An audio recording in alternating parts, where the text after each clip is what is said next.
everybody, welcome back to another episode of the 3 Count Super Take Two. Yeah, I kind of lost what I was saying in take one, so that's just a dead moment of silence.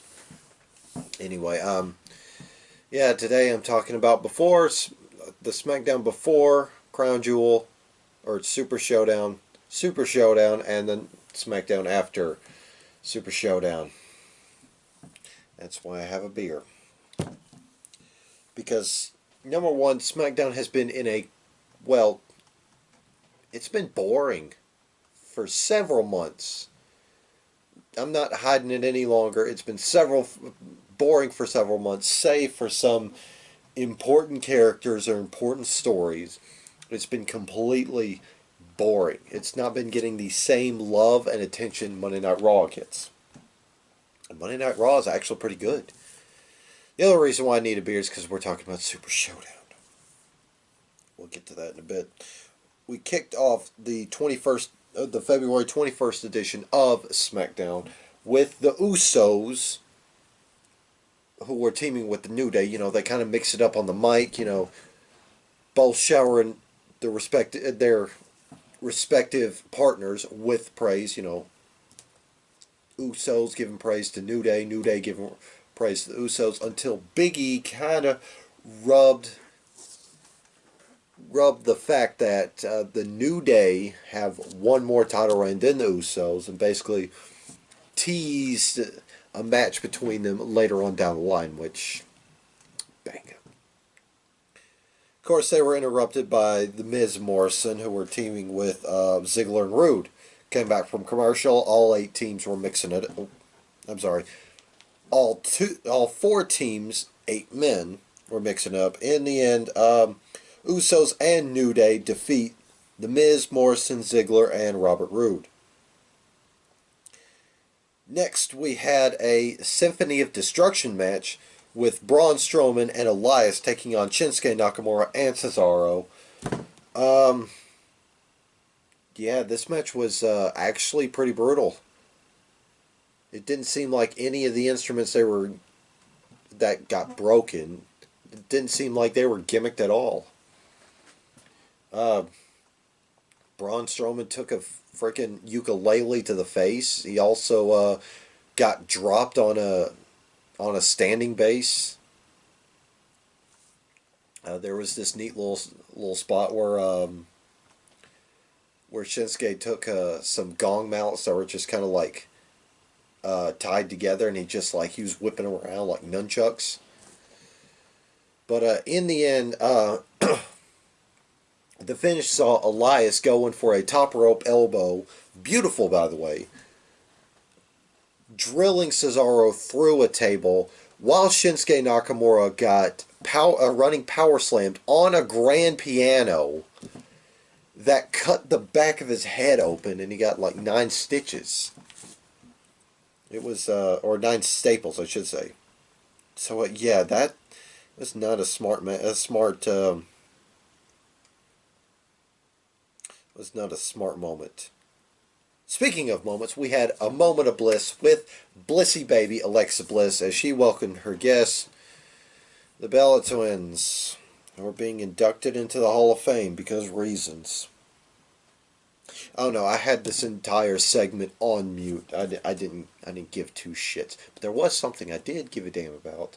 It was absolutely fucking precious.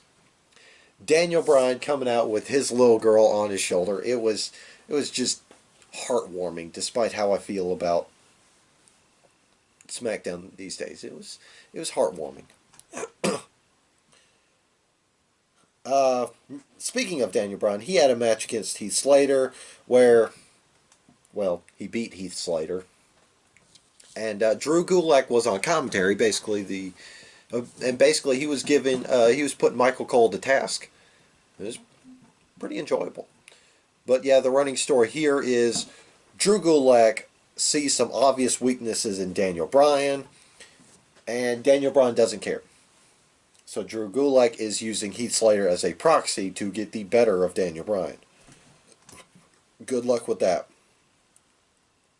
Next, we had a one-on-one match to determine a number one contender for Karen's Smackdown Women's Championship at Super Showdown.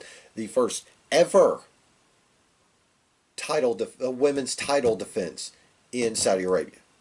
That's impressive. Or Riyadh, or wherever the fuck they were going. It was between Naomi and Carmella.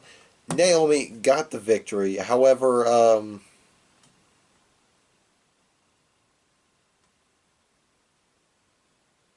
yeah, okay. Yeah, I thought there was some shenanigans from Karen, but apparently there wasn't. We ended the show with Goldberg, this time live and in person, as he speared the Fiend.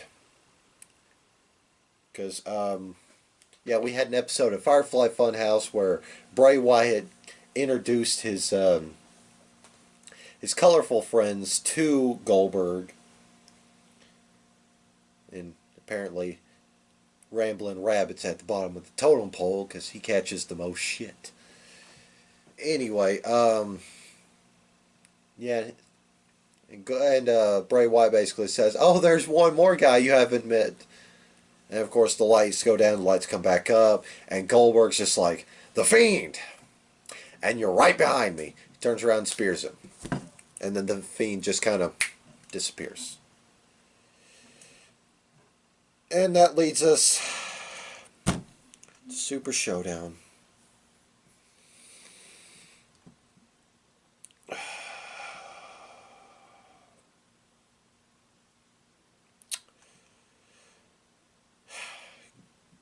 Give me a second here. I gotta collect myself.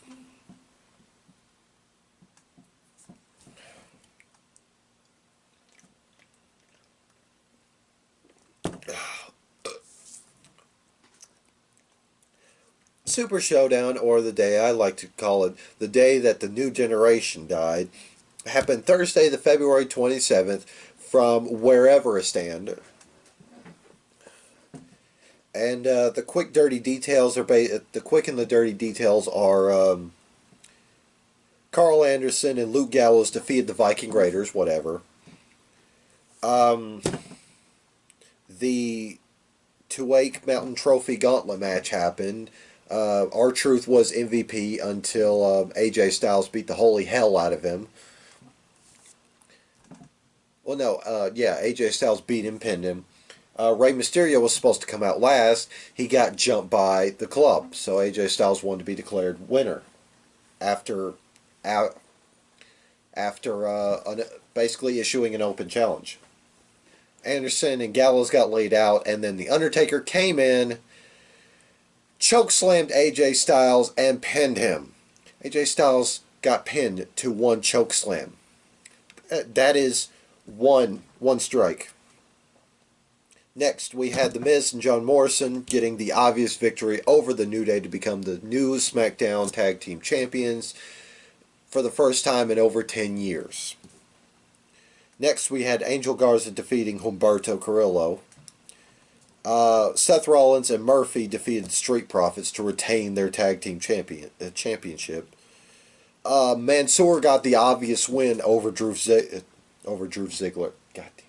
Dolph Ziggler. Strike number 2. Brock Lesnar humiliated Ricochet.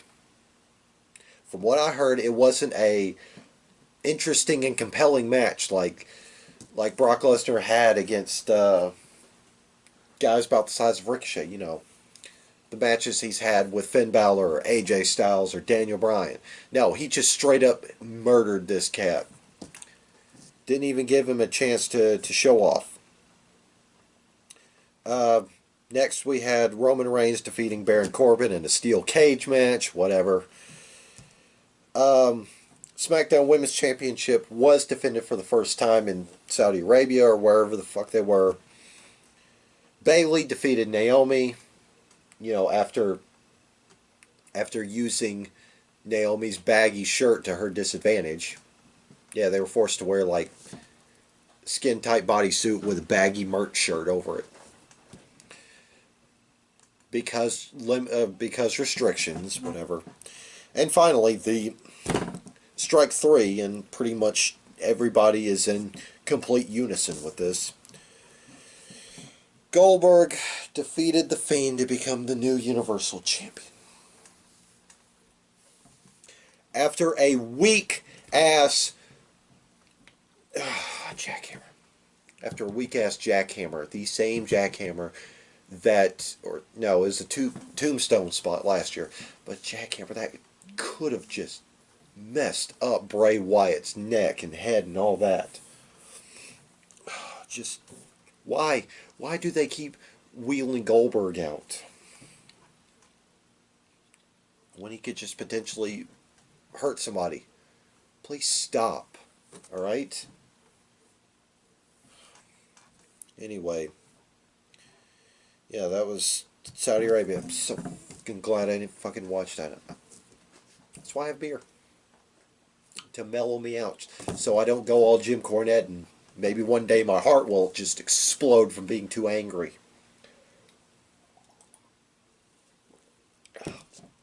Speaking of Goldberg, we kicked off the February 28th edition of Smackdown with Goldberg.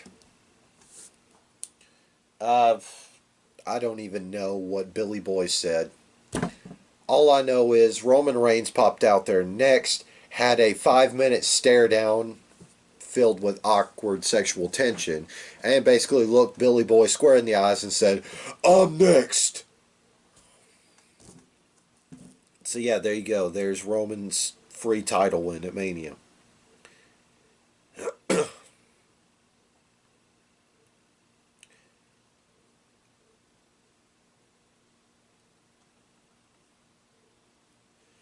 Next, we had Naomi taking on Bayley. Of course, for the match, Bayley introduced that Sasha Banks was back and was in her corner for this match. That led to an early match disqualification for Bayley, which then led to a tag team match where Bayley and Sasha took on Naomi and Lacey Evans. Of course, Naomi and Lacey Evans got the victory. Next, we had Bobby Roode and Kofi Kingston.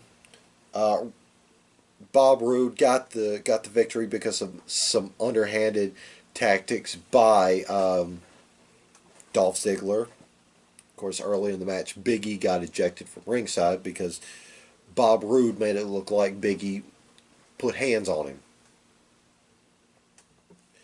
Next, we had an Intercontinental title contract signing for Elimination Chamber. They just prattled off Elimination Chamber matches, didn't they?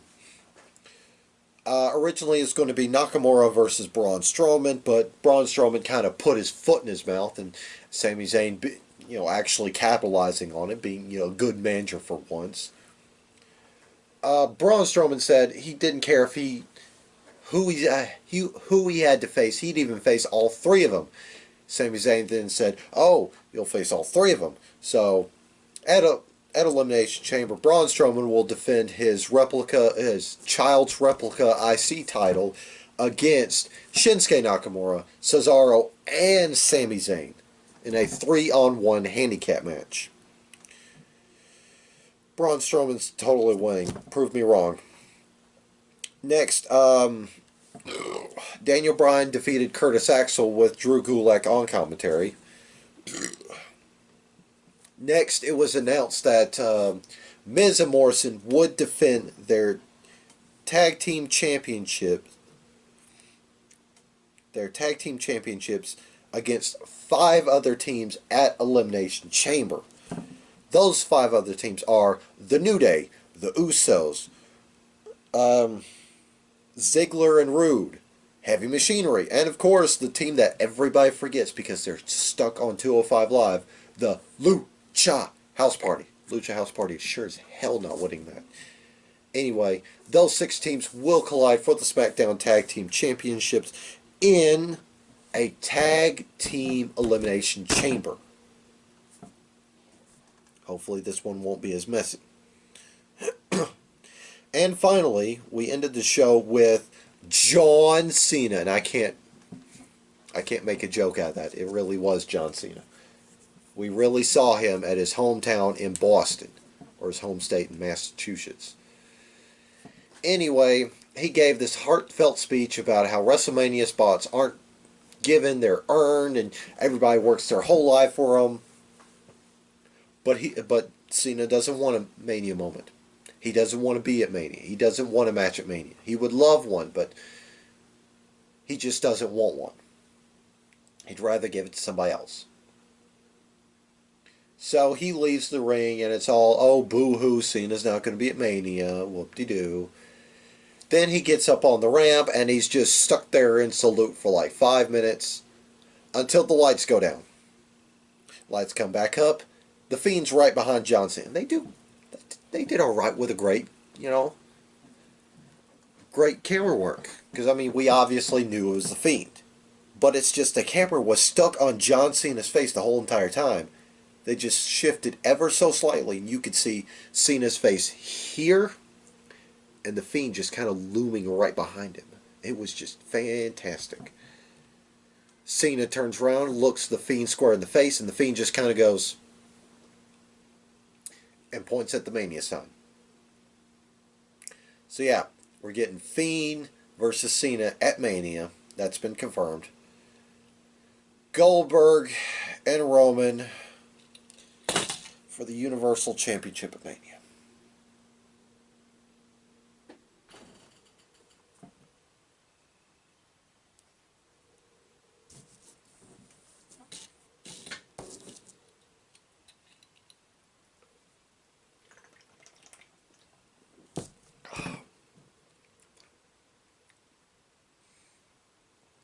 I'm okay with Roman Reigns winning this title, but I'd be more on board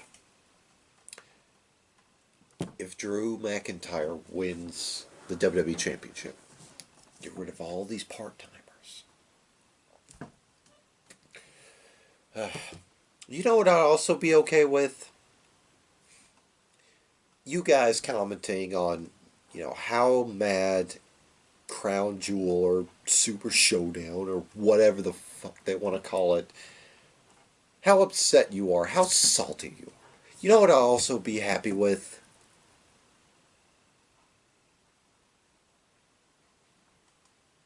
I'd also be happy with if you guys go check out Rodimus Prime's podcast, Prime Talk with Rodimus Prime, on the Castbox app. Go check it out. He's probably got a lot to say about Super Showdown. And he's probably got a lot of positive things to say about AEW Revolution.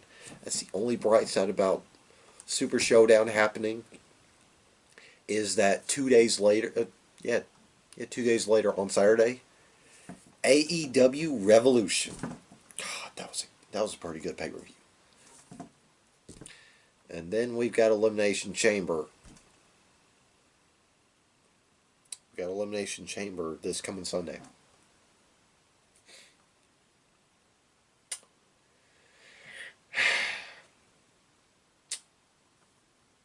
Oh well. That being said, I'm War Machine MJ, very salty and loaded with beer, War Machine MJ, and I will see you guys next time. Bye.